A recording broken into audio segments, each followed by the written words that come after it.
하나님의 말씀 사도행전 3장 17절에서 20절까지의 말씀을 봉독합니다. 형제들아 너희가 알지 못하여서 그리하였으며 너희 관리들도 그리한 줄 아노라. 그러나 하나님이 모든 선지자의 입을 통하여 자기의 그리스도께서 고난받으실 이 일을 미리 알게 하신 것을 이와 같이 이루셨느니라. 그러므로 너희가 회개하고 돌이켜 너희 죄 없이함을 받으라.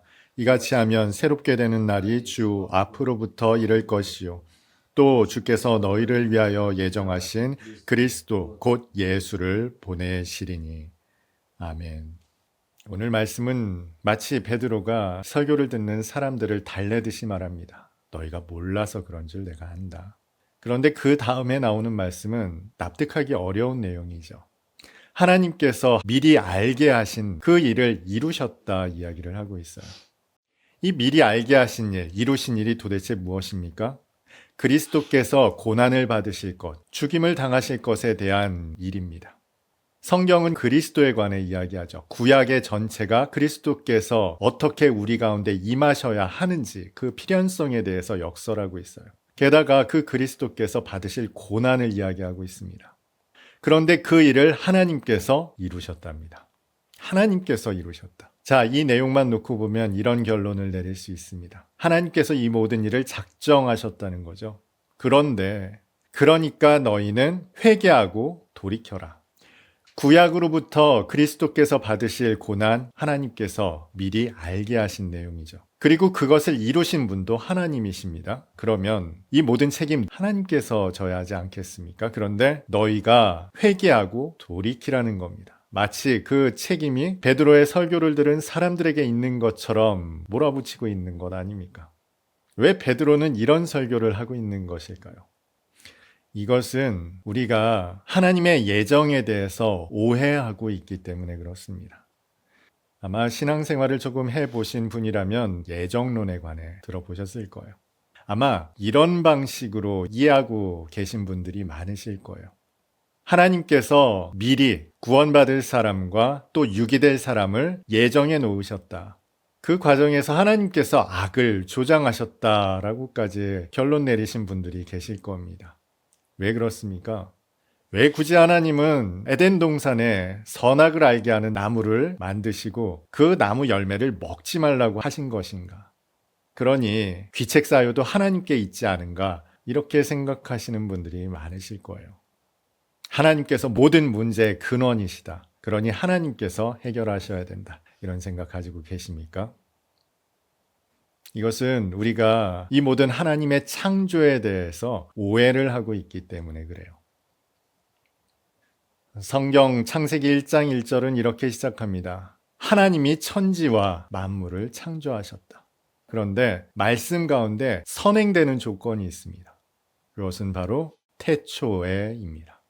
태초에 하나님께서 천지와 만물을 창조하셨다. 이래야 이 말씀이 완성됩니다. 그리고 이것이 우리에게 아주 중요한 힌트를 제공합니다. 태초에라는 겁니다. 하나님께서 시간을 창조하셨다는 거예요. 그런데 여러분, 하나님이 시간을 창조하셨다. 이게 무슨 뜻일까요?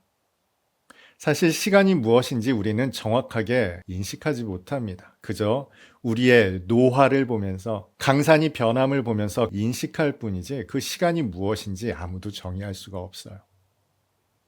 시간을 창조하셨다는 것은 하나님께서 이 세상을 인과율의 세상으로 창조하셨다는 겁니다. 원인이 있기 때문에 결과가 있다는 것이죠. 시간이라는 것이 바로 인과율을 이야기하는 거예요. 하나님은 이 시간을 통해서 원인과 결과가 있는 세상을 창조하신 거예요. 그러면 왜 하나님은 이 시간을 통해 원인과 결과가 있게 하셨을까요? 이것은 하나님의 나라를 아주 풍성하게 만드시기 위한 하나님의 설계였던 거예요. 하나님의 계획이셨던 겁니다. 우리의 인생이 왜 의미가 있습니까? 사랑, 기쁨, 환희, 감사, 여러분 이 모든 것들 속에 과정이 없는 것이 있습니까?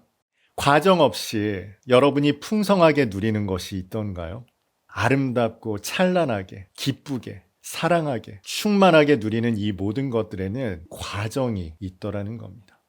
이것이 바로 하나님께서 창조하신 시간의 세계예요. 인과율의 세계입니다. 그런데 앞서 나열했던 이 좋은 것들 동일한 수준이 아니더라는 거예요. 맛있는 것을 먹었을 때 기쁨이 있습니다.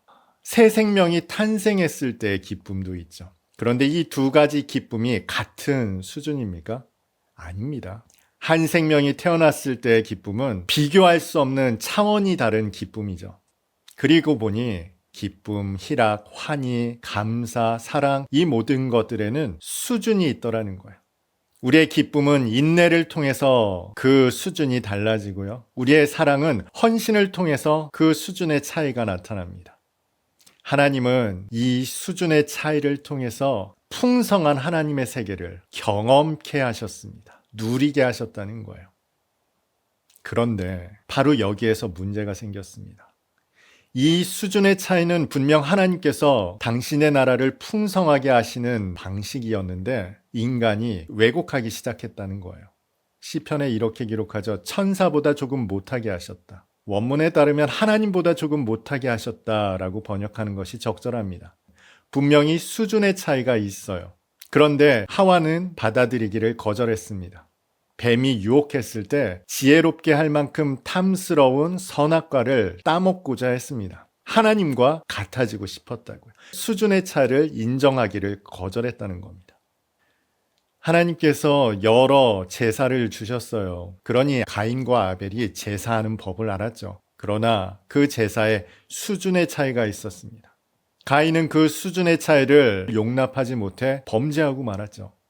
하나님께서 인과율을 주신 것, 시간의 흐름을 우리 가운데 펼쳐놓으신 것은 하나님의 나라를 풍성하게 경험하고 누리게 하심인데 우리는 그것을 죄로 변질시켰다는 겁니다. 왜곡했다는 거예요. 그리하여 인과율의 세상 속에서 사망, 멸망이라는 그 죄의 결과에 갇힌 존재가 되었다는 겁니다. 그런데 하나님이 모르시지 않아요. 그리고 그 긍휼이 많으신 하나님께서 사망과 멸망을 내버려 두지 않으셨다는 겁니다. 구원하기를 기뻐하셨어요. 그 구원하시는 방식은 이 창조 세계 안에서 성취되어야 합니다. 그래서 인과율의 방식으로 성취되었죠. 자, 이 과정에서 우리는 납득할 수 없는, 이해할 수 없는 하나님의 뜻과 섭리가 나타납니다. 하나님께서는 당신의 독생자를 통한 구원을 미리 알게 하셨습니다. 왜냐하면 하나님은 전지전능하시기 때문이에요. 이미 아시는 하나님께서 미리 계시하셨어요. 그런데도 불구하고 인간의 성정은 하나님께서 보내신 그리스도를 어떻게 대우할 것인가, 이것까지도 하나님께서는 아셨죠. 그래서 그리스도께서 받으실 고난을 미리 기록해 놓으셨습니다. 이 땅에 임하신 그리스도께서는 그렇게 사랑하셨으나 여지없이 인간은 하나님의 그리스도를 십자가에 달아 죽였습니다. 그럼에도 이 모든 것을 똑같이 아신 하나님의 아들 되신 그리스도께서 십자가에 달려 죽으심으로 하나님의 사랑을 우리 가운데 확증하셨습니다. 이것이 바로 베드로가 설교한 하나님의 이루심이에요. 그 인과율에 꼭 맞게 하나님께서 성취하셨어요. 그래서 죽으셨다가 부활하시고 승천하심으로 완결하셨습니다. 그런데 여기에서 우리에게 한 가지 문제가 남겨졌죠. 베드로의 설교가 이렇게 이어지거든요. 하나님께서 이 모든 것들을 이루셨는데 너희는 회개하고 돌이켜야 한다. 이것을 하면은 하나님의 구원이 이루어진다는 것처럼 설명되고 있습니다. 우리가 알아야 할 것은 바로 이 회개가 무엇인지, 돌이킴이 무엇인지에 대한 이해입니다. 회개는요, 우리의 죄에 대한 인식입니다. 우리의 상태에 대한 인식이에요. 아, 내가 죄인이구나. 하나님과 화목하지 못한 존재이구나에 대한 인식입니다. 나의 상태가 어떠한가에 대한 인정이에요. 여러분이 병원에 갔을 때 한번 떠올려 보세요. 병원에 갔을 때 의사는 여러분에게 진찰을 할 거예요. 그 진찰을 인정했을 때 비로소 치료가 시작이 되죠. 그런데 의사의 진찰을 인정하지 않으면 아무것도 시작이 되지를 않습니다. 회개는 바로 그 과정입니다. 내가 죄인이구나. 하나님과 단절된 존재였구나. 영원한 사망에 빠진 존재이구나를 인정하는 것, 인식하는 것. 이것이 바로 회개예요. 그러면 돌이킴은 무엇일까요? 돌이킴은 하나님과 화목한 상태입니다.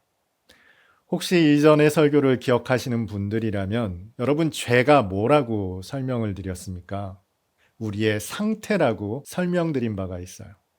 하나님과 화목하지 못한 상태, 하나님을 거절하는 상태. 그래서 아담과 하와가 범죄한 직후에 하나님의 낯빛을 피해 숨었습니다. 하나님 앞에 설 수 없는 상태에 빠졌기 때문에 숨을 수밖에 없었던 거예요. 이게 죄의 상태입니다. 그런데 이 돌이킴이라는 것은 바로 그 정반대의 상태인 거예요. 하나님을 향하는 상태, 이것이 바로 돌이킴입니다. 여러분, 여기에서 중요한 것은 죄의 상태와 돌이킴의 상태가 크게 달라지게 여겨지지 않는다는 거예요. 우리가 똑같이 유혹을 받습니다. 욕망이 있다는 거예요. 그런데 죄의 상태는 그저 흘러갑니다. 선악과를 보고 따 먹는다는 거예요. 내 아우를 죽여야겠다 마음 먹은 대로 그 아우를 죽여버린다는 겁니다. 이게 바로 죄의 상태예요. 그런데 하나님을 향한 상태는 그러지 않으려고 한다는 거예요. 하나님을 향하려고 한다는 거예요. 하나님께 나아가고자 한다는 거예요. 구하고자 한다는 거예요. 이게 바로 돌이킴의 상태입니다. 탕자가 딱 그랬잖아요. 아버지께 돌아가야겠구나 해서 아버지께 돌아간단 말이에요. 그렇다고 그가 쾌락에 빠져 사는 삶을 좋아하지 않았을까요? 아니요. 그는 여전히 그런 삶을 추구하고자 하는 마음이 있었을 거예요. 그런데도 불구하고 아버지를 향해 나아갔다는 것, 그 상태의 변화, 이것이 바로 돌이킴입니다. 베드로는 사람들을 향해 이렇게 권면합니다. 여러분들은 하나님의 구원을 받을 수 있는, 은혜에 참여할 수 있는 존재가 되었으니 이제 회개하고 돌이키십시오. 하나님께서 창조하신 이 창조 세계 속에서 그 하나님을 만끽하는 삶을 사십시오. 그런데 어떻게 만끽하라고요? 하나님을 향하는 삶을 통해 만끽하라는 겁니다. 하나님을 누리라는 거예요. 어떻게 할 수 있을까요? 그래서 사랑이 가장 큰 계명입니다. 여러분 아실 겁니다. 자녀가 생긴 분이라면, 연애를 하는 분이라면 아실 거예요.